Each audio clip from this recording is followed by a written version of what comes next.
அதாவது நம்ம உடம்புல தேவையில்லாத கொழுப்பு அதிகரிக்கும் போது உடல் எடை அதிகமா இருக்கும். இந்த தேவையில்லாத கொழுப்பை கரைக்கிறதுக்கு என்ன டெக்னிக் ஃபாலோ பண்றது அப்படின்னா இன்டர்மிட்டன்ட் ஃபாஸ்டிங்ன்ற டெக்னிக்கை ஃபாலோ பண்ணலாம். இது நம்ம உடம்புல ஒரு மேஜிக் மாதிரி நடக்குங்க. அதாவது எப்படின்னா 13ல இருந்து 14 மணி நேரம் ஃபாஸ்டிங் பிளான். இது எப்படி பண்றது அப்படின்னு கேக்குறீங்களா? இது அதிகமான எடையை குறைக்கிறதுக்கு, உணவு சாப்பிடும் நேரத்தை கட்டுப்படுத்துறதுக்கும் ரொம்ப முக்கியம். அதுக்காக தான் இந்த இன்டர்மிட்டன்ட் ஃபாஸ்டிங்ன்ற முறையே வந்தது. இது இவ்வளோ நேரமா அப்படின்னு சொல்லி பயந்துட வேணாம். இது ரொம்ப சிம்பிள் தான். 2 வேளை உணவு சாப்பிட்டா போதும். அதாவது எப்படின்னா காலை உணவு 9 மணிலேருந்து 9:30க்குள்ள சாப்பிடணும். என்ன சாப்பிடணும்னா வழக்கம் போல சுண்டல், பன்னீர், புரத சத்து இருக்கிற உணவுகளை எடுத்துக்கணும். அடுத்தது மதியானம் பசிக்கு 1லேருந்து 2 மணிக்குள்ள நம்ம சாப்பாடு எடுத்துக்கிட்டோம்னா மறுபடியும் இந்த வெயிட் போடுற பிரச்சனை. ஸோ நம்ம அந்த நேரத்தில் பசிக்கும் இல்லைங்களா? அதனால நம்ம 1 கப்பு தக்காளி சூப் அந்த மாதிரி எடுத்துக்கலாம். இந்த தக்காளி சூப்ல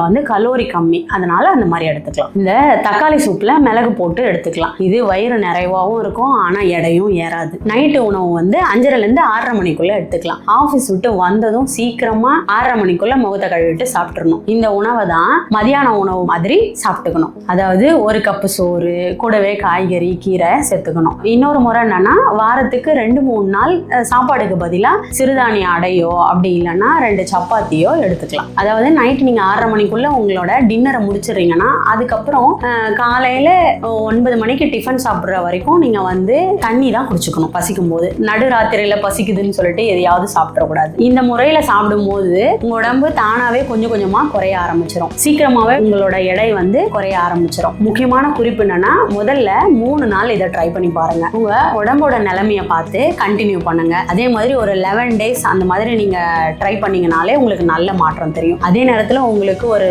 உற்சாகமும் கிடைச்ச மாதிரி இருக்கும். பரவாயில்ல, நமக்கு உடல் எடை குறைஞ்சிருக்கு, அதனால நம்ம அடுத்து கண்டினியூ பண்ணலாம் அப்படின்னு தோணும். அதே நேரத்தில் உங்களுக்கு கடுமையான அல்சரோ, வயிற்று புண்ணோ, வேற ஏதாவது பிரச்சனை இருந்துச்சுன்னா உங்க டாக்டர் ஆலோசனை பண்ணிட்டு அதுக்கப்புறம் இந்த டெக்னிக்கை ஃபாலோ பண்ணி பாருங்க.